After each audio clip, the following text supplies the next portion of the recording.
খালির আয়তন 362 বর্গ কিলোমিটার। নিঝুম দ্বীপের আয়তন 81 বর্গ কিলোমিটার। দক্ষিণ তালপট্টির আয়তন বর্গ কিলোমিটার 10 বর্গ কিলোমিটার। সোনাদিয়া আয়তন 7 বর্গ কিলোমিটার। সেন্ট মার্টিন দ্বীপ আয়তন 8 বর্গ কিলোমিটার। বাঙালির সংস্কৃতি ও শিল্পকলা, বেঙ্গলি কালচার অ্যান্ড আর্ট। সংস্কৃতি ও শিল্পকলা। বাঙালি সংস্কৃতিতে দিবস এবং উৎসব বিশেষভাবে গুরুত্বপূর্ণ। দিবসের মধ্যে 21শে ফেব্রুয়ারি বিজয় দিবস ও স্বাধীনতা দিবস এবং উৎসবের মধ্যে পহেলা বৈশাখ, বসন্তোৎসব বাংলাদেশে সর্বজনীনভাবে পালিত হয়ে থাকে। বঙ্গাব্দ, বেঙ্গলি ক্যালেন্ডার। গ্রেগরিয়ান সনের মতো বাংলা সনের ব্যাপ্তি 365 দিন। বঙ্গাব্দ 12টি মাসে বিভক্ত। বৈশাখ বঙ্গাব্দের প্রথম মাস এবং পহেলা বৈশাখ 14 এপ্রিলকে বাংলা নববর্ষ ধরা হয়। ভারতে ইসলামী শাসনামলে হিজরি পঞ্জিকা অনুসারে সকল কাজকর্ম হতো। মুঘল সম্রাট আকবর প্রচলিত হিজরি চান্দ্র পঞ্জিকাকে সৌর পঞ্জিকায় রূপান্তরিত করার সিদ্ধান্ত নেন। সম্রাট আকবর ইরান থেকে আগত বিশিষ্ট বিজ্ঞানী এবং জ্যোতির্বিদ অমর ফতুল্লাহ সিরাজিকে হিজরি চান্দ্র বর্ষপঞ্জিকে সৌর বর্ষপঞ্জিতে রূপান্তরিত করার দায়িত্ব প্রদান করেন। আমির ফতুল্লাহ সিরাজের সুপারিশে সম্রাট আকবর 992 হিজরি অর্থাৎ 1584 খ্রিস্টাব্দ এ বাংলা সৌর বর্ষপঞ্জির প্রবর্তন করেন। তবে তিনি 29 বছর পূর্বে তার সিংহাসনে আরোহণের দিন থেকে এ পঞ্জিকা প্রচলনের নির্দেশ দেন। এজন্য 963 হিজরি অর্থাৎ 1565 খ্রিস্টাব্দ থেকে বঙ্গাব্দ গণনা করা শুরু হয়। 1966 সালের 17 ফেব্রুয়ারি বাংলা একাডেমি কর্তৃক বাংলা সন সংস্কারের উদ্যোগ নেওয়া হয়। ডক্টর মুহাম্মদ শহীদুল্লাহর নেতৃত্বাধীন একটি কমিটি বাংলা সন সংস্কার করেন। 2015 সালে বাংলা একাডেমির তৎকালীন মহাপরিচালক শামসুজ্জামান খানকে আহ্বান করে পুনরায় পঞ্জিকা সংস্কার কমিটি গঠিত হয়। জাতির ইতিহাসের গৌরবময় দিনগুলো বাংলা ও গ্রেগরিয়ান বর্ষপঞ্জিতে অভিন্ন তারিখে সমন্বয় করতে বাংলা বর্ষপঞ্জিতে এই সংস্কার আনা হয়েছে। এই কমিটির সুপারিশে 2019 সালের 16 অক্টোবর বাংলা ও গ্রেগরিয়ান দিনপঞ্জির সমন্বয় করে 1426 বঙ্গাব্দের আশ্বিন মাসের গণনা শুরু হয় 31 দিন হিসেবে। নতুন বাংলা বর্ষপঞ্জির অনুসারে বৈশাখ আশ্বিন এই 6 মাসে হিসাব হবে 31 দিনে। কার্তিক থেকে চৈত্র এই 5 মাস হবে 30 দিনে। ফাল্গুন মাস হবে 29 দিনে এবং গ্রেগরিয়ান বর্ষপঞ্জিতে যে বছর অধিবর্ষ হবে অতএব লিপিয়ার সে বছর বাংলার ফাল্গুন মাস হবে 30 দিন। এক নজরে বঙ্গাব্দ। ক্রম 1, বাংলা মাসের নাম বৈশাখ, দিন সংখ্যা 31। গ্রেগরিয়ান তারিখ অনুসারে মাসের দৈর্ঘ্য 14 এপ্রিল থেকে 14 মে। ক্রম 2, বাংলা মাসের নাম জ্যৈষ্ঠ, দিন সংখ্যা 31। গ্রেগরিয়ান তারিখ অনুসারে মাসের দৈর্ঘ্য 15 মে থেকে 14 জুন। ক্রম 3, বাংলা মাসের নাম আষাঢ়, দিন সংখ্যা 31। গ্রেগরিয়ান তারিখ অনুসারে মাসের দৈর্ঘ্য 15 জুন থেকে 15 জুলাই। ক্রম 4, বাংলা মাসের নাম শ্রাবণ, দিন সংখ্যা 31। গ্রেগরিয়ান তারিখ অনুসারে মাসের দৈর্ঘ্য 16 জুলাই থেকে 15 আগস্ট। ক্রম 5, বাংলা মাসের ভাদ্র, দিন সংখ্যা 31। গ্রেগরিয়ান তারিখ অনুসারে মাসের দৈর্ঘ্য 16 আগস্ট থেকে 15 সেপ্টেম্বর। ক্রম 6, বাংলা মাসের নাম আশ্বিন, দিন সংখ্যা 31। গ্রেগরিয়ান তারিখ অনুসারে মাসের দৈর্ঘ্য 16 সেপ্টেম্বর থেকে 16 অক্টোবর। ক্রম 7, বাংলা মাসের নাম কার্তিক, দিন সংখ্যা 30। গ্রেগরিয়ান তারিখ অনুসারে মাসের দৈর্ঘ্য 17 অক্টোবর থেকে 15 নভেম্বর। ক্রম 8, বাংলা মাসের নাম অগ্রহায়ণ, দিন সংখ্যা 30। গ্রেগরিয়ান তারিখ অনুসারে মাসের দৈর্ঘ্য 16 নভেম্বর থেকে 15 ডিসেম্বর। ক্রম 9, বাংলা মাসের নাম পৌষ, দিন সংখ্যা 30। গ্রেগরিয়ান তারিখ অনুসারে মাসের দৈর্ঘ্য 16 ডিসেম্বর থেকে 14 জানুয়ারি। ক্রম 10, বাংলা মাসের নাম মাঘ, দিন সংখ্যা 30। গ্রেগরিয়ান তারিখ অনুসারে মাসের দৈর্ঘ্য 15 জানুয়ারি থেকে 13 ফেব্রুয়ারি। ক্রম 11, বাংলা মাসের নাম ফাল্গুন, দিন সংখ্যা 29 থেকে 30। গ্রেগরিয়ান তারিখ অনুসারে মাসের দৈর্ঘ্য 14 ফেব্রুয়ারি থেকে 14 মার্চ। ক্রম সংখ্যা 12, বাংলা মাসের নাম চৈত্র, দিন সংখ্যা 30। গ্রেগরিয়ান তারিখ অনুসারে মাসের দৈর্ঘ্য 15 মার্চ থেকে 13 এপ্রিল। বর্ষবরণ উৎসব ঢাকায় পহেলা বৈশাখের মূল অনুষ্ঠানের কেন্দ্রবিন্দু ছায়ানটের সঙ্গীতানুষ্ঠানের মাধ্যমে নতুন বছর সূর্যকে আহ্বান করে। পহেলা বৈশাখের সূর্যোদয়ের পরপর সাংস্কৃতিক সংগঠন ছায়ানটের শিল্পীরা সম্মিলিত কণ্ঠে গান গেয়ে নতুন বছরকে আহ্বান জানান। স্থানটির পরিচিত বটমূল হলেও প্রকৃতপক্ষে যে গাছের ছায়ায় মঞ্চ তৈরি হয় সেটি বটগাছ নয়, অশ্বত্থ গাছ। 1960-এর দশকে পাকিস্তানি শাসক গোষ্ঠীর নিপীড়ন ও সাংস্কৃতিক সন্ত্রাসের প্রতিবাদে 1372 বঙ্গাব্দ অর্থাৎ 1965 খ্রিস্টাব্দ থেকে ছায়ানটের এই বর্ষবরণ অনুষ্ঠানের সূচনা। বাংলা নববর্ষের প্রথম দিন পহেলা বৈশাখ। বাংলা নববর্ষ কেন্দ্রিক উৎসব বাংলা ভাষাভাষী জনগোষ্ঠীর জাতীয় উৎসবে পরিণত হয়েছে। সঙ্গীত আধুনিক ও দেশাত্মবোধক গান। কফি হাউসের সে আড্ডাটা আজ আর নেই। শিল্পী মান্না দের, প্রকৃত নাম প্রবোধচন্দ্র দে। গাওয়া এই গানটির কফি হাউস কলকাতায় অবস্থিত। তুমি কি দেখেছ কবু জীবনের পরাজয়? গীতিকার মোহাম্মদ মনিরুজ্জামান, শিল্পী আব্দুল জব্বার। ওরে নীল দরিয়া আমায় দে ছাড়িয়া। গীতিকার মুকুল চৌধুরী, শিল্পী আব্দুল জব্বার। আমি বাংলায় গান গাই। গীতিকার, সুরকার ও প্রথম শিল্পী ছিলেন প্রতুল মুখোপাধ্যায়, বর্তমান শিল্পী মাহমুদুজ্জামান বাবু। আমাদের দেশের মাটির গন্ধে ভরে আছে সারা মন। গীতিকার মোহাম্মদ মনিরুজ্জামান, শিল্পী শাহনাজ রহমতুল্লাহ। জন্ম আমার ধন্য হলো মাগো। গীতিকার নঈম গহর, সুরকার আজাদ রহমান এবং শিল্পী সাবিনা ইয়াসমিন। নঙ্গর তোলো তোলো সময় যে হলো হলো। গীতিকার নঈম গহর, সুরকার সমর দাস। একতারা তুই দেশের কথা বল রে এবার বল। গীতিকার গাজী মাজহারুল আনোয়ার। এই পদ্মা এই মেঘনা এই যমুনা এই সুরমা নদীর তটে। গীতিকার আবু জাফর, শিল্পী ফরিদা পারভিন। আকাশের ওই মিটিমিটি তারার সাথে কইব কথা। গীতিকার আজিজুর রহমান।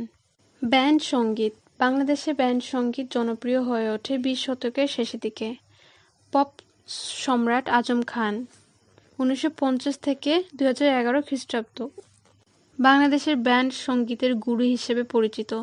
তিনি ঢাকার আজিমপুরে জন্মগ্রহণ করেন। 1972 সালে উচ্চারণ নামক ব্যান্ড দিয়ে তার যাত্রা শুরু হয়েছিল।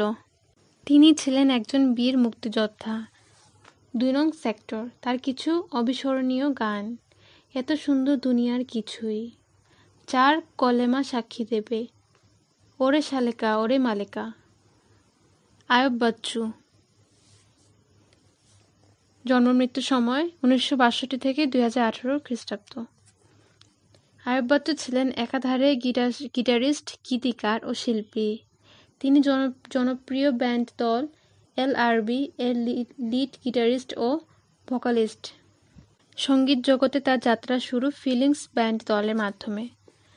রাগ সঙ্গীত ওস্তাদ আলাউদ্দিন খাঁ, জন্ম মৃত্যু সময় 1862 থেকে 1972 সাল। ওস্তাদ আলাউদ্দিন খাঁ রাগ সঙ্গীত ঘরানার গুরু হিসাবে সারা বিশ্বে বিখ্যাত। মূলত সরোদই ছিল তার শাস্ত্রীয় সঙ্গীতের বাহন। আলাউদ্দিন খাঁর জন্ম বর্তমান ব্রাহ্মণবাড়িয়া জেলার শিবপুর গ্রামে। তিনি 1935 সালে নৃত্যশিল্পী উদয় শঙ্করের সঙ্গে বিশ্বের বিভিন্ন দেশ সফর করেন। এ সময় তিনি ইংল্যান্ডের রানী কর্তৃক সুর সম্রাট খেতাব প্রাপ্ত হন। তিনি ভারতীয় উপমহাদেশের রাগ সঙ্গীতকে সর্বপ্রথম পাশ্চাত্যের শ্রোতাদের নিকট পরিচিত করান। তার সন্তান ওস্তাদ আলী আকবর খাঁ ও অন্নপূর্ণা দেবী নিজ নিজ ক্ষেত্রে উজ্জ্বল নক্ষত্র হিসাবে প্রতিষ্ঠিত। আচার্যের বিখ্যাত শিষ্য হলেন পণ্ডিত রবি শঙ্কর। বারিন মজুমদার, জন্ম মৃত্যু সময় 1921 থেকে 2001 সাল। বারিন মজুমদার ছিলেন বাংলাদেশের একজন সঙ্গীত অধ্যক্ষ ও প্রখ্যাত উচ্চাঙ্গ সঙ্গীতশিল্পী। 1963 সালে তিনি ঢাকার কাকরাইলে দেশের প্রথম সঙ্গীত মহাবিদ্যালয় কলেজ অব মিউজিক প্রতিষ্ঠা করেন।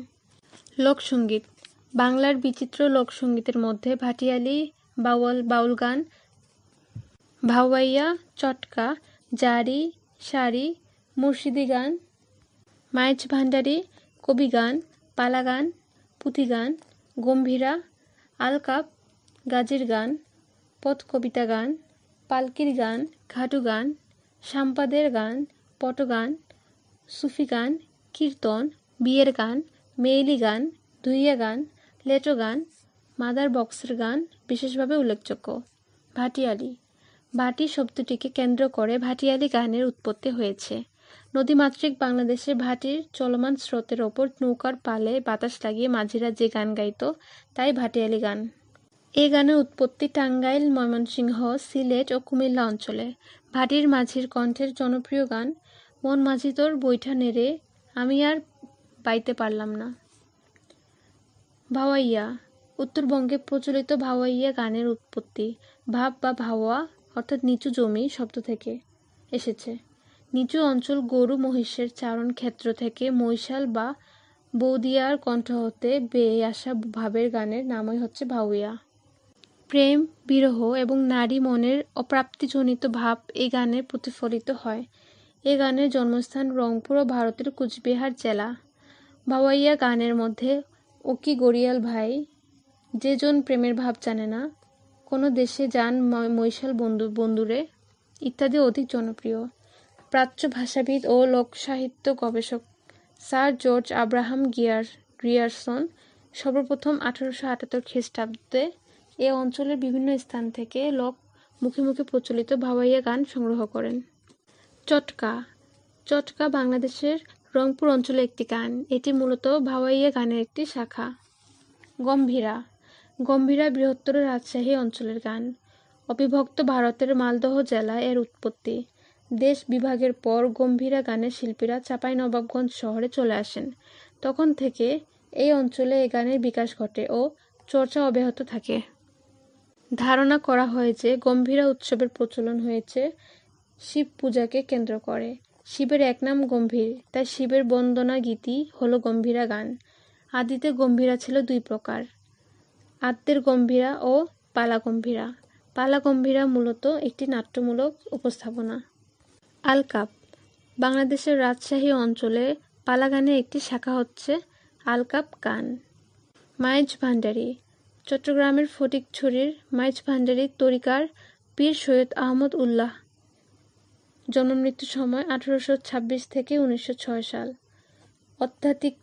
আধ্যাত্মিকতা ও অলৌকিকতা কেন্দ্রিক গানের নাম হচ্ছে মাইজ ভান্ডারি গান।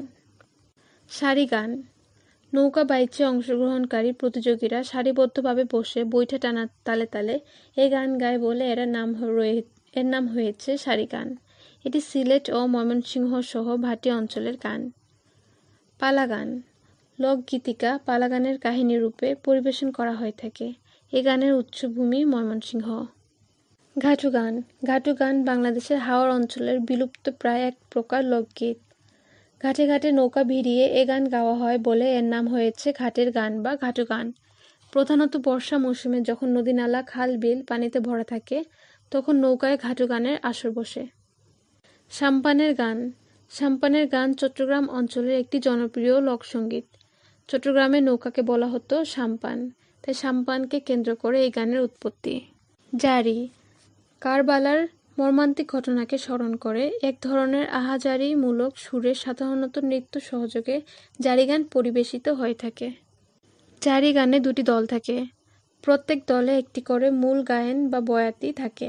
সাধারণত মহরমের 5 থেকে 22 তারিখ পর্যন্ত বৃহত্তর ময়মনসিংহ জেলার নেত্রকোনা ও কিশোরগঞ্জ প্রায় নিয়মিতভাবে জারি গানের আসর হয়।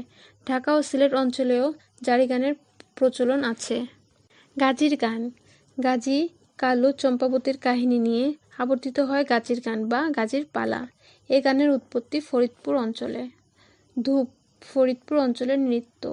বল যশোর অঞ্চলের নৃত্য। বাউল লোক সম্প্রদায়ের একটি সাধন ভজন গোষ্ঠী যারা গ্রামে গঞ্জে ভিক্ষা করে বেড়ায়। এরা দেহভিত্তিক গুপ্ত সাধনার অনুযায়ী। এ সাধনায় সহজিয়া ও সুফি সাধনার সম্মিলন ঘটেছে, তবে সুফি ভাবনার প্রভাবই বেশি। বাউলরা মসজিদ বা মন্দিরে যায় না, কোনো ধর্মগ্রন্থে তাদের বিশ্বাস নেই। মানবতাবাদী বাউলরা মূর্তি পূজা, বর্ণ বৈষম্য ও জাতিভেদে বিশ্বাসী নয়। বাউল সাধনা মূলত নারী পুরুষের যুগল সাধনা। সঙ্গীতের মাধ্যমে এরা স্রষ্টা ও সৃষ্টির মধ্যে যোগসূত্র স্থাপনে প্রয়াসী হয়। বাউল ধর্মমতের প্রতিষ্ঠাতা ব্যক্তিত্ব ফকির লালন শাহ বাউল গানের পথিকৃৎজন ও প্রধান রচয়িতা। আধ্যাত্মিক বিষয় নিয়ে বাউল গান রচিত হয়ে থাকে।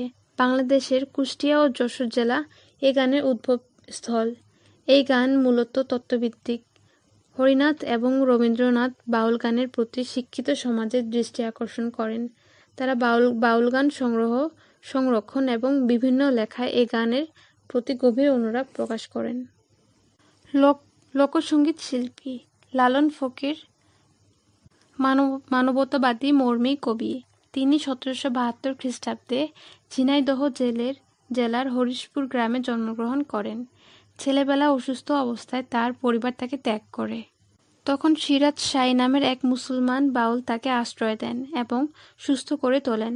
লালন শাহকে বাউল সম্রাট হিসেবেও অভিহিত করা হয়। আধ্যাত্মিক ভাবধারায় তিনি অসংখ্য গান রচনা করেন।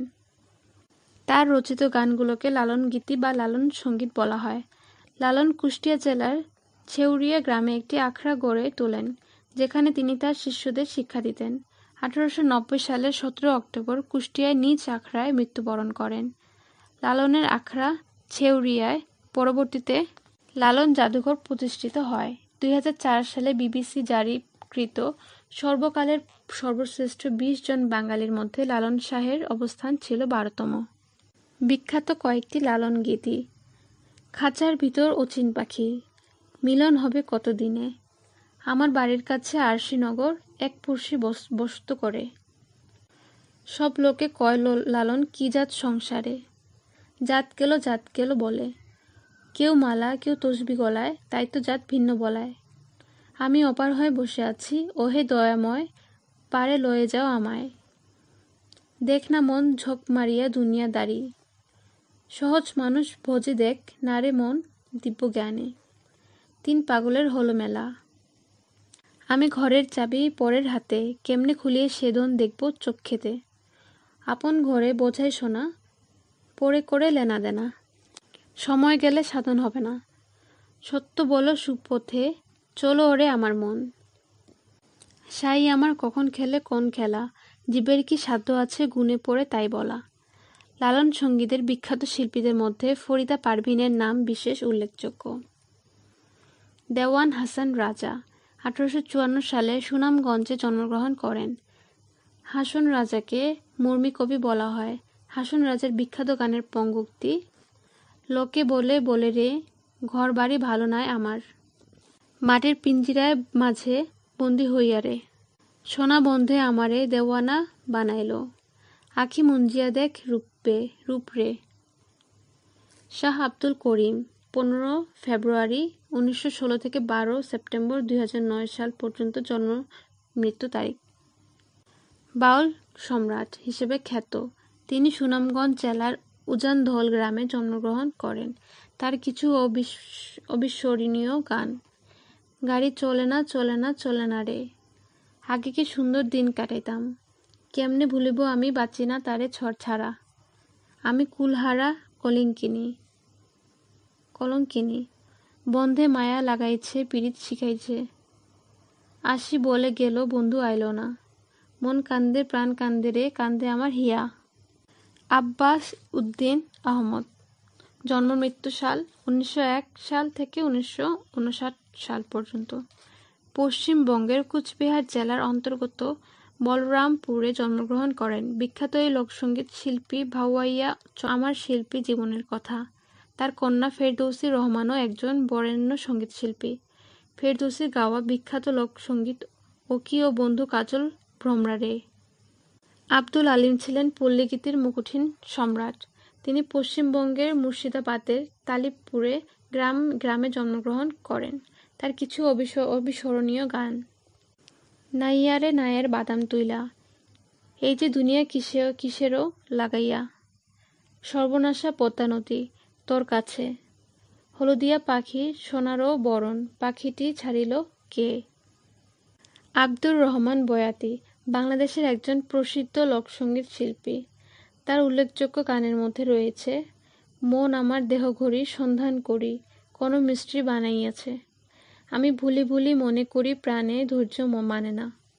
শেখ ওয়াহিদুর রহমান সমকালীন বাংলাদেশের লোকগীতির একজন জীবন্ত কিংবদন্তি ও বাউল সাধক। তার রচিত জনপ্রিয় গান পুরাণের বান্ধবরে, বুড়ি হইলাম তোর কারণে, আমার মাটির গাছে লাউ ধরেছে, আমি ঘুমাইছিলাম ছিলাম ভালো, জেগে দেখি বেলা নেই, কোন বা পথে নিতাইগঞ্জে যাই। বারী সিদ্দিকী জন্ম মৃত্যু সাল 1954 থেকে 2017। বাংলাদেশের একজন খ্যাতিমান লোকসঙ্গীত শিল্পী ও বংশীবাদক। তিনি নেত্রকোনার হাওর অঞ্চলের গানকে জনপ্রিয় করে তোলেন। আব্দুল কুদ্দুস বয়াতি বাংলাদেশের একজন লোকসঙ্গীত শিল্পী। তিনি নেত্রকোনা জেলার কেন্দুয়া উপজেলার বাসিন্দা। মৃদুল কান্তি চক্রবর্তী একজন লোকসঙ্গীত শিল্পী ছিলেন। তিনি ছিলেন ঢাকা বিশ্ববিদ্যালয়ের নাট্যকলা ও সঙ্গীত বিভাগের প্রতিষ্ঠাতা চেয়ারম্যান। বাদ্য আমাদের দেশীয় সঙ্গীতের সাথে বাদ্যযন্ত্র হিসেবে সাধারণত হারমোনিয়াম, একতারা, দোতারা, ঢোল, বাঁশি, ডুগডুগি, সারিন্দা ইত্যাদি ব্যবহার করা হয়ে থাকে।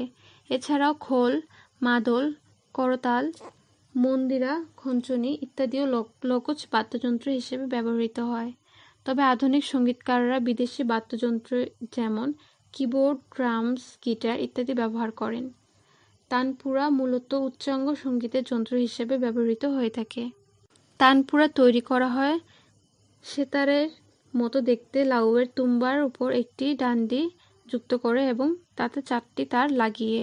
নাট্যশিল্প বাংলাদেশের নাটকের দলগুলোর মধ্যে CAT theatre, Aranyak, Dhaka theatre, Natyakendra প্রধান। সেন্টার ফর এশিয়ান থিয়েটার অর্থাৎ সিএটি বাংলাদেশের প্রথম প্রতিষ্ঠিত পেশাদারী নাট্যদল। Bangladesh group theatre federation. Bangladesh group theatre federation দেশের নাট্যদলসমূহের একটি কেন্দ্রীয় সংগঠন। 1980 সালে ঢাকায় এটি প্রতিষ্ঠিত হয়। এর প্রধান উদ্দেশ্যসমূহ নাট্যকর্মীদের পেশাগত স্বার্থ সংরক্ষণ ও সুযোগ সুবিধা সৃষ্টি করা। ফেডারেশনের প্রধান কার্যালয় ঢাকায় অবস্থিত। প্রতিটি সদস্য গ্রুপ থিয়েটারকে একটি করে ইউনিট ধরে ফেডারেশন সাংগঠনিক কাঠামো গড়ে উঠেছে। নিবর্তনমূলক অভিনয় নিয়ন্ত্রণ আইন 1876 বাতিলের ক্ষেত্রে সংগঠনটি গুরুত্বপূর্ণ ভূমিকা পালন করে। 2001 সালের 30 জানুয়ারি বাংলাদেশের জাতীয় সংসদে আইনটি রদ করা হয়। মুক্তমঞ্চ এর অবস্থান জাহাঙ্গীরনগর বিশ্ববিদ্যালয় কেন্দ্রীয় খেলার মাঠ সংলগ্ন জায়গায়। 2010 সালের 13 জানুয়ারি নাট্যাচার্য সেলিম আল দীনের নামে এর নামকরণ করা হয় সেলিম আল দীন মুক্তমঞ্চ। নাটক সরণি ঢাকার একটি সুপরিচিত সড়ক এবং শহরের একটি পুরনো অভিজাত এলাকা ছিল বেইলি রোড। 2005 সালে 26 আগস্ট মহিলা সমিতি নাট্যমঞ্চের জন্য বিখ্যাত এই সড়কটির নামকরণ করা হয় নাটক সরণি। চারু ও কারুশিল্প চারুকলা অনুষদ ঢাকা বিশ্ববিদ্যালয়। 1948 সালে গভর্নমেন্ট আর্ট ইনস্টিটিউট নামে যাত্রা শুরু করে। শিল্পাচার্য জয়নুল আবেদিন ছিলেন এর প্রধান প্রতিষ্ঠাতা ও প্রথম অধ্যক্ষ। 1956 সালে মাজহারুল ইসলামের নান্দনিক নকশায় শাহবাগস্থ বর্তমান ভবনে স্থানান্তরিত হয়। 1963 সালে প্রথম শ্রেণীর কলেজে উন্নীত করে নামকরণ করা হয় বাংলাদেশের চারু ও কারুকলা মহাবিদ্যালয়। 1983 সালে চারুকলা ইনস্টিটিউট নামে ঢাকা বিশ্ববিদ্যালয়ের প্রশাসনিক কাঠামোর আওতাভুক্ত হয় ঢাকা বিশ্ববিদ্যালয়ের অনুষদের মর্যাদা লাভ করে। চারুকলা ইনস্টিটিউট খুলনা বিশ্ববিদ্যালয়। 1904 সালে শিল্পী শশীভূষণ পালের উদ্যোগে খুলনায় মহেশ্বর পাশা স্কুল অব আর্ট নামে যাত্রা শুরু করে। 2009 সাল খুলনা বিশ্ববিদ্যালয়ের চারুকলা ইনস্টিটিউটের মর্যাদা লাভ করে। চিত্রকলা বাংলাদেশের বিশ্ববরেণ্য চিত্রশিল্পীদের মধ্যে উল্লেখযোগ্য হলেন জয়নুল আবেদিন, এস.এম. সুলতান, কামরুল হাসান, হাশেম খান, শাহাবুদ্দিন আহমেদ, শফিউদ্দিন আহমেদ, মুর্তজা বশীর, শিশির ভট্টাচার্য, রশিদ চৌধুরী, রণবী, মুস্তফা মনোয়ার প্রমুখ। শিল্পাচার্য জয়নুল আবেদিন, জন্ম মৃত্যু সময় 1914 থেকে 1976 সাল। শিল্পাচার্য জয়নুল আবেদিন বাংলাদেশের শ্রেষ্ঠ চিত্রশিল্পী। তিনি 1914 সালের 29 ডিসেম্বর তৎকালীন ময়মনসিংহ জেলার কিশোরগঞ্জ মহকুমার কেন্দুয়ায় জন্মগ্রহণ করেন। তার বিখ্যাত চিত্রকর্মের মধ্যে রয়েছে ম্যাডোনা 43, কালি ও তুলিতে আঁকা, 1943 খ্রিস্টাব্দে বাংলার ভয়াবহ দুর্ভিক্ষ 50-এর মন্বন্তর এর চিত্র। দুর্ভিক্ষের ছবি এঁকে তিনি আন্তর্জাতিক খ্যাতি অর্জন করেন।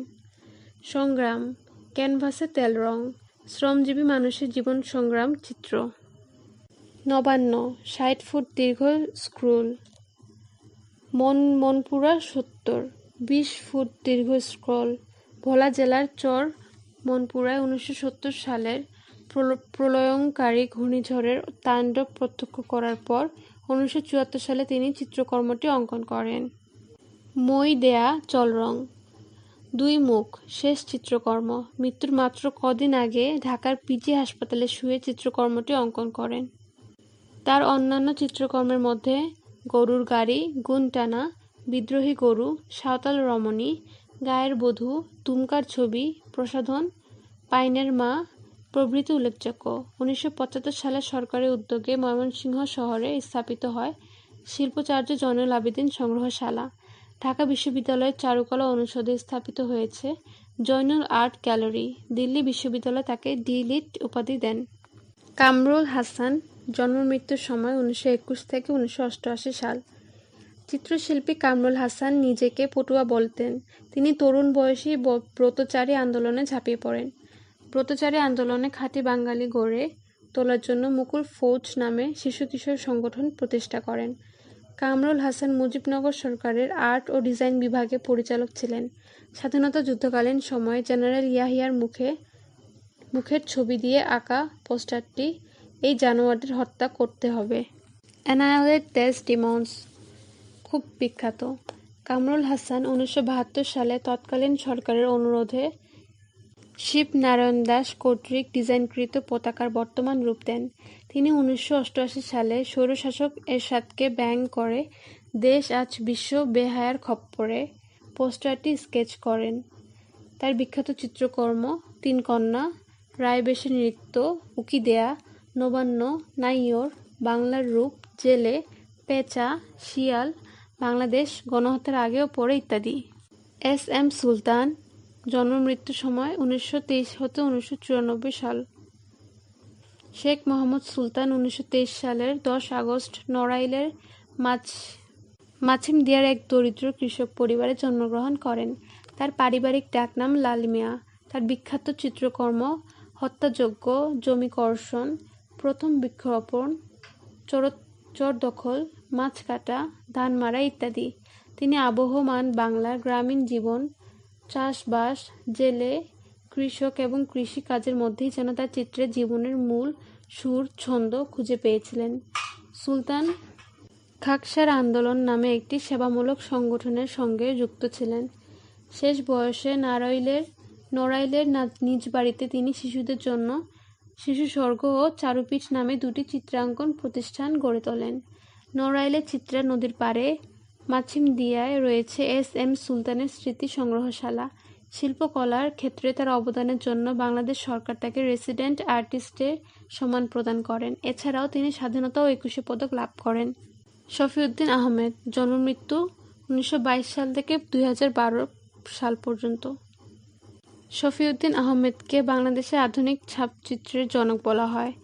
ছাপচিত্রের পাশাপাশি তিনি জল রং এবং তেল রং এর কাজেও দক্ষতা দেখিয়েছেন। তার উল্লেখযোগ্য চিত্রকর্মের মধ্যে রয়েছে জলের নিনাদ, মেলার পথে, এচিং, উড এনগ্রেভিং প্রভৃতি। 90-এর দশকে 3 বছরের মতো সময় তিনি নিরবিচ্ছিন্নভাবে বেশ কিছু রেখাচিত্র আঁকেন যা ব্ল্যাক সিরিজ বা কালো চিত্রমালা নামে পরিচিত। শাহাবুদ্দীন আহমেদ, জন্ম মৃত্যু 1950 থেকে বর্তমান। শাহাবুদ্দীন আহমেদ বাংলাদেশের একজন বিখ্যাত চিত্রশিল্পী। মুক্তিযুদ্ধে তিনি প্লাটুন কমান্ডার হিসেবে নেতৃত্ব দেন। চিত্রকলায় অসামান্য অবদানের জন্য ফরাসি সরকার তাকে night in the order of fine arts and humanities সম্মানে ভূষিত করে। মোহাম্মদ কিবরিয়া, জন্ম মৃত্যু 1929 থেকে 2011 সাল। মোহাম্মদ কিবরিয়া বাংলাদেশের আধুনিক বিমূর্ত ধারার জনক। 2008 সালে ঢাকা বিশ্ববিদ্যালয় তাকে প্রফেসর ইমেরিটাস পদে নিযুক্ত করে। মুর্তজা বশীর, 1932 থেকে বর্তমান। মুর্তজা বশীর একাধারে চিত্রশিল্পী, লেখক ও ভাষা আন্দোলনের সক্রিয় কর্মী।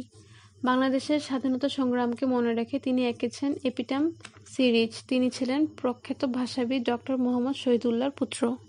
রশিদ চৌধুরী, জন্ম মৃত্যু 1932 থেকে 1986 সাল। রশিদ চৌধুরী ছিলেন মূলত ট্যাপেস্ট্রি শিল্পী। বয়ন শিল্পের এক ভিন্নতার মাধ্যমের নাম ট্যাপেস্ট্রি। ট্যাপেস্ট্রির পাশাপাশি তিনি তার চিত্রকর্মে তেল রং, টেম্পারা, গুয়াশ ও জল রঙের ব্যবহার করেন। মুস্তফা মনোয়ার, জন্ম 1935 থেকে বর্তমান। মোস্তফা মনোয়ার বাংলাদেশের একজন গুণী চিত্রশিল্পী। দ্বিতীয় সাফ গেমসের প্রতীক মিশুক নির্মাণ এবং ঢাকা কেন্দ্রীয় শহীদ মিনারের পেছনে লাল রঙের সূর্যের প্রতিরূপ স্থাপনায় তার সৃজনশীল প্রতিভার পরিচয় মেলে। শিক্ষামূলক কার্টুন মিনা তার অমর সৃষ্টি। মিনা দক্ষিণ এশিয়ার বিভিন্ন ভাষায় নির্মিত একটি জনপ্রিয় টিভি কার্টুন ধারাবাহিক এবং কমিক বই। মিনার জনপ্রিয়তা এবং গ্রহণযোগ্যতার জন্য সার্কের পক্ষ থেকে 24 সেপ্টেম্বর মিনা দিবস ঘোষণা করা হয়। সামাজিক সচেতনতা বাড়ানোর লক্ষ্যে ইউনিসেফের সহযোগিতায় মিনা কার্টুন তৈরি করা হয়। রণবী, 1943 থেকে বর্তমান। জন্ম রফিকুন্নবী উপনাম রণবী, বাংলাদেশের খ্যাতনামা বঙ্গচিত্রশিল্পী অর্থাৎ কার্টুনিস্ট। টকাই নামক কার্টুন চরিত্রটি তার অনবদ্য সৃষ্টি। শিশির ভট্টাচার্য দৈনিক প্রথম আলো পত্রিকার মূল কার্টুন শিল্পী। বাংলাদেশের কারু ও লোকশিল্পের ভুবন অনেক বিস্তৃত। তাঁতশিল্প এর সুনাম বহুকালের। প্রাচীন বাংলার দুকুল কাপড়ের বেশ খ্যাতি ছিল। কৌটিল্য বলেছেন, 15 দেশের অর্থাৎ উত্তরবঙ্গ দুকুল শ্যামবর্ণ এবং মণির মতো মসৃণ। শখের হাড়ি হচ্ছে মাটির তৈরি পাত্র। রাজশাহীর একটি অঞ্চলের কতিপয় কুমার পরিবার তৈরি করেন। শীতলপাটি তৈরি হয় মুর্তা নামক গুল্ম জাতীয় উদ্ভিদের ছাল থেকে। সোরাচিত্র মাটির তৈরি চালুনের মতো বড় আকারের ঢাকনা। ভাস্কর্য, বাংলাদেশের বিখ্যাত ভাস্কর্য শিল্পীদের মধ্যে উল্লেখযোগ্য হলেন সৈয়দ মাইনুল হোসেন নিতুন কুণ্ডু, হামিদুজ্জামান খান, আজিজুল জলিল পাশা, নভেরা আহমেদ, মৃণাল হক, সৈয়দ আবদুল্লাহ খালিদ, আব্দুর রাজ্জাক, শামীম সিকদার প্রভৃতি। নিতুন কুণ্ডু, জন্ম মৃত্যু 1935 থেকে 2006। নিতুন কুণ্ডু বাংলাদেশের একজন বিখ্যাত ভাস্কর, চিত্রশিল্পী ও নকশাবিদ। রাজশাহী বিশ্ববিদ্যালয়ের সাবাস বাংলাদেশ, ঢাকার কওরান বাজারের শার্ক ফোয়ারা, ঢাকার হাইকোর্ট সংলগ্ন কদম ফোয়ারা তার উল্লেখযোগ্য ভাস্কর্য ও শিল্পকর্ম। তার প্রণীত পোস্টারগুলোর মধ্যে উল্লেখযোগ্য হল সদা জাগ্রত বাংলার মুক্তিবাহিনী ও বাংলার বীর মুক্তিযোদ্ধা। হামিদুজ্জামান খান, জন্ম 1946 থেকে বর্তমান। বহুমাত্রিক শিল্পী হামিদুজ্জামান খান জল রং এবং তৈল চিত্রের পাশাপাশি ভাস্কর্য শিল্পে অসামান্য দক্ষতার স্বাক্ষর রেখেছেন। 1981 সালে বঙ্গভবনে পাখি পরিবার, 1988 সালে সিউল অলিম্পিকে স্টেপস, 1990 সালে জাহাঙ্গীরনগর বিশ্ববিদ্যালয় সংসপ্তক এবং 1903 সালে দক্ষিণ কোরিয়ার জাতীয় ভাস্কর্য উদ্যানে তার ভাস্কর্য স্থান পায়। আজিজুল জলিল পাশার উল্লেখযোগ্য ভাস্কর্য হচ্ছে দোয়েল চত্বর, প্রকৃত নাম দোয়েল ফোয়ারা এবং শাপলা চত্বর। দোয়েল চত্বর বাংলাদেশের জাতীয় পাখি দোয়েলের একটি স্মারক ভাস্কর্য। ঢাকা বিশ্ববিদ্যালয়ের কার্জন হল সংলগ্ন সড়ক দ্বীপে এটি অবস্থিত। শাপলা চত্বর ঢাকার মতিঝিল এলাকায় বাংলাদেশ ব্যাংক ও সোনালী ব্যাংকের প্রধান ভবনের চৌমাথার মাঝখানে স্থাপিত শাপলা ফুলে একটি ভাস্কর্য। নভেরা আহমেদ, জন্ম মৃত্যু 1939 থেকে 2015 সাল। নভেরা আহমেদ বাংলাদেশের প্রথম মহিলা ভাস্কর। 50-এর দশকের মধ্যভাগ থেকে 60-এর দশকের প্রারম্ভে ভাস্কর্য শিল্পে নভেরার উত্থান।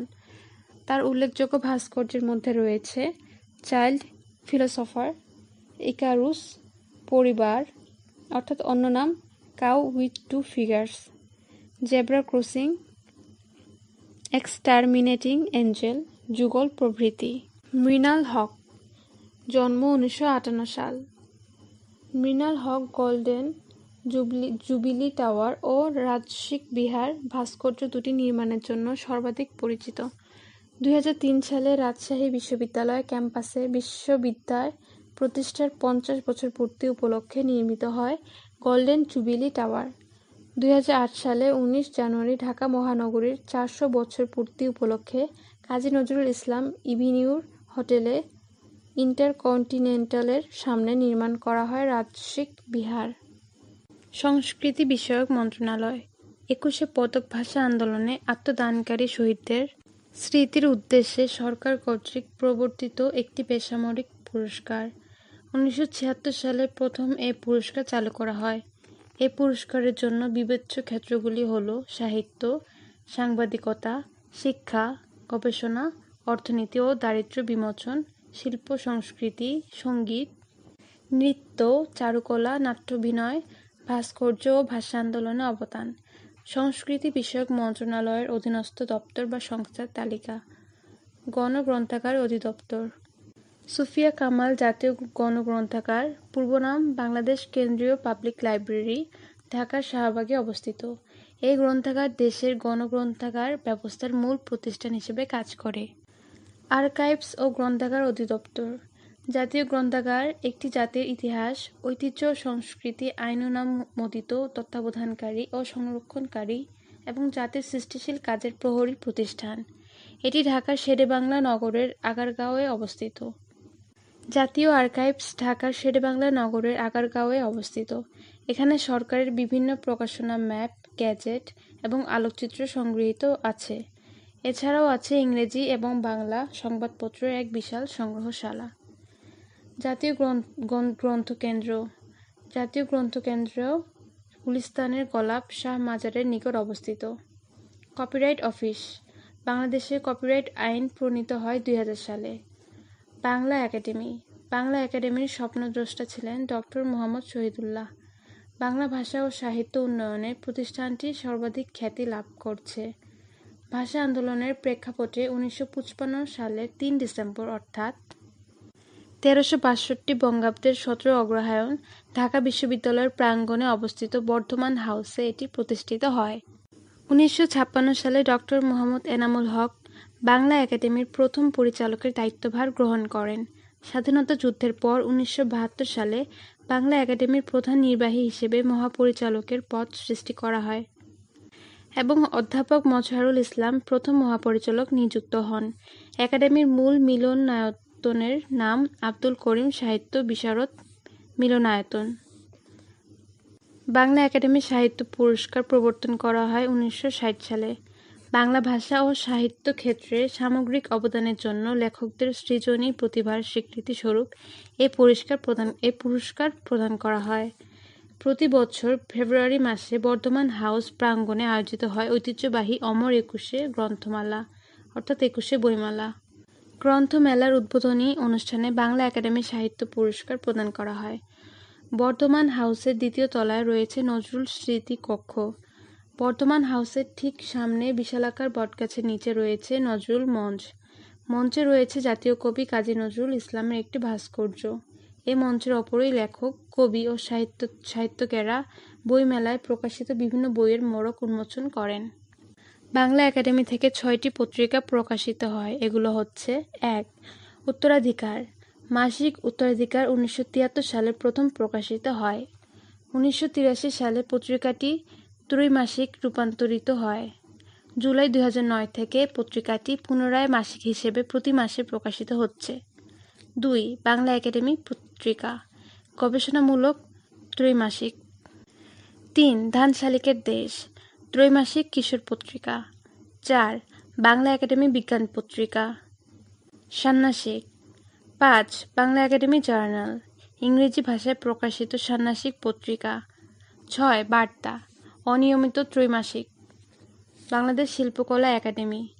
বাংলাদেশ শিল্পকলা একাডেমি প্রতিষ্ঠিত হয় 1974 সালে। ঢাকার সেগুনবাগিচা এর প্রধান কার্যালয় অবস্থিত। 1975 সালে শিল্পকলা একাডেমির উদ্যোগে প্রথম জাতীয় চারুকলা প্রদর্শনী যাত্রা শুরু হয়। শিল্পকলা একাডেমির বিশাল চত্বরে প্রশাসনিক ভবনের পাশাপাশি রয়েছে অত্যাধুনিক জাতীয় নাট্যশালা। জাতীয় নাট্যশালা ভবনে 3টি অর্থাৎ স্টুডিও থিয়েটার, মূল থিয়েটার হল ও এক্সপেরিমেন্টাল থিয়েটার হল, মঞ্চে নাটক অভিনীত হয়। জাতীয় জাদুঘর। 1913 সালে ঢাকা জাদুঘরের উদ্বোধন করা হয়। ঢাকা জাদুঘরের প্রথম কিউরেটর ছিলেন নলিনীকান্ত ভট্টশালী। জাতীয় জাদুঘর স্থাপনার নকশা করেন স্থপতি সৈয়দ মাইনুল হোসেন। 1983 সালে 17 নভেম্বর ঢাকা জাদুঘরকে জাতীয় জাদুঘরের মর্যাদা দেওয়া হয়। লোক ও কারুশিল্প ফাউন্ডেশন। বাংলাদেশের লোকশিল্পের সংরক্ষণ, বিকাশ ও সর্বসাধারণের মধ্যে লোকশিল্পের গৌরবময় দিক তুলে ধরার জন্য শিল্পাচার্য জয়নুল আবেদীনের উদ্যোগে 1975 সালে লোক ও কারুশিল্প জাদুঘর প্রতিষ্ঠিত হয়।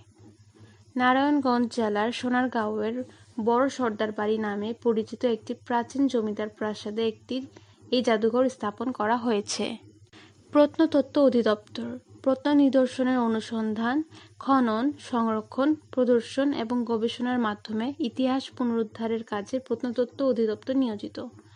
প্রত্নতত্ত্ব অধিদপ্তরের অধীনে প্রধান জাদুঘরসমূহ: লালবাগ জাদুঘর, ঢাকা; বালিয়াটি জাদুঘর, মানিকগঞ্জ; চলনবিল জাদুঘর, নাটোর; জাতিতাত্ত্বিক জাদুঘর, আগ্রাবাদ, চট্টগ্রাম; রবীন্দ্র কাচারি বাড়ি জাদুঘর, শাহজাদপুর, সিরাজগঞ্জ; রবীন্দ্র কুঠিবাড়ি জাদুঘর, শিলাইদহ, কুষ্টিয়া; পতিশ্বর জাদুঘর, নওগাঁ; এম দত্ত বাড়ি জাদুঘর, যশোর। জাতিতাত্ত্বিক জাদুঘর প্রতিষ্ঠিত হয় 1965 সালে, কিন্তু উদ্বোধন এবং সাধারণ দর্শনার্থীদের জন্য উন্মুক্ত করা হয় 1974 সালে। নজরুল ইনস্টিটিউট। 1985 সালে ঢাকার ধানমন্ডিস্থ কবি ভবনে নজরুল ইনস্টিটিউট প্রতিষ্ঠিত হয়। ক্ষুদ্র নৃগোষ্ঠী সাংস্কৃতিক একাডেমি, বিরিশিরি, নেত্রকোনা। বাংলাদেশের প্রথম উপজাতীয় সাংস্কৃতিক কেন্দ্র। ক্ষুদ্র নৃগোষ্ঠী সাংস্কৃতিক ইনস্টিটিউট, রাঙ্গামাটি। ক্ষুদ্র নৃগোষ্ঠী সাংস্কৃতিক ইনস্টিটিউট, বান্দরবান।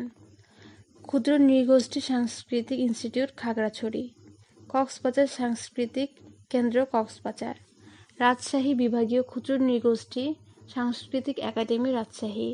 মণিপুরী ললিতকলা একাডেমি, কমলগঞ্জ, মৌলভীবাজার। বেসরকারি সাংস্কৃতিক প্রতিষ্ঠান: বাংলাদেশ এশিয়াটিক সোসাইটি। 1784 সালে 15 জানুয়ারি স্যার উইলিয়াম জোন্স কলকাতার ফোর্ট উইলিয়ামে এশিয়াটিক সোসাইটি প্রতিষ্ঠা করেন। ভারত বিভাগের পর 1952 সালে 3 জানুয়ারি প্রতিষ্ঠিত হয় পাকিস্তান এশিয়াটিক সোসাইটি। স্বাধীনতার পর এর নামকরণ করা হয় বাংলাদেশ এশিয়াটিক সোসাইটি।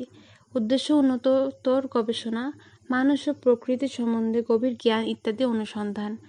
2003 সালে বাংলাপিডিয়া নামে 10 খণ্ডের একটি এনসাইক্লোপিডিয়া বের করে।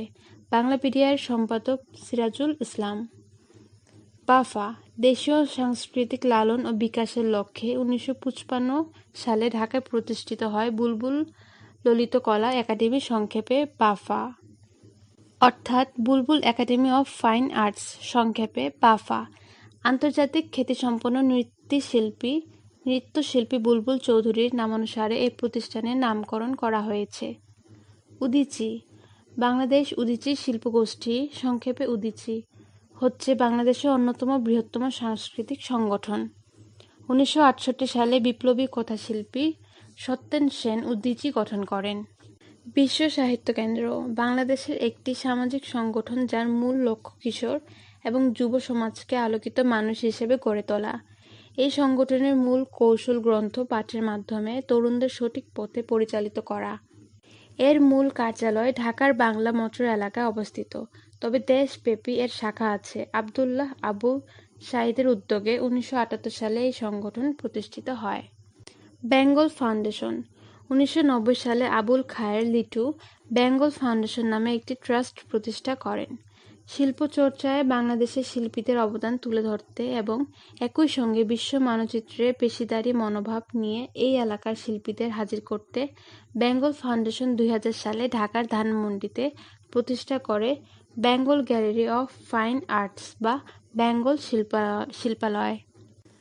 শাস্ত্রীয় সঙ্গীতের ঐতিহ্যগত গঠন ও কৌশলের প্রতি সাধারণ শ্রোতাদের আগ্রহ বাড়াতে বেঙ্গল ফাউন্ডেশন 2012 সাল থেকে উচ্চাঙ্গ সঙ্গীত উৎসবের আয়োজন করে থাকে। ধর্ম বিষয়ক মন্ত্রণালয়। বাংলাদেশের ধর্মভিত্তিক জনসংখ্যা: মুসলিম 90.4%, হিন্দু 8.5%, বৌদ্ধ 0.6%, খ্রিস্টান 0.3%, অন্যান্য 0.2%।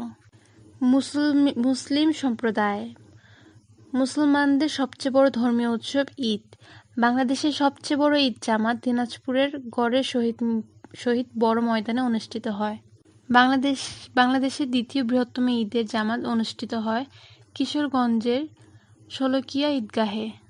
বাংলাদেশের প্রথম বিশ্ব ইজতেমা শুরু হয় 1946 সালে ঢাকার কাকরাইলে। পরবর্তীতে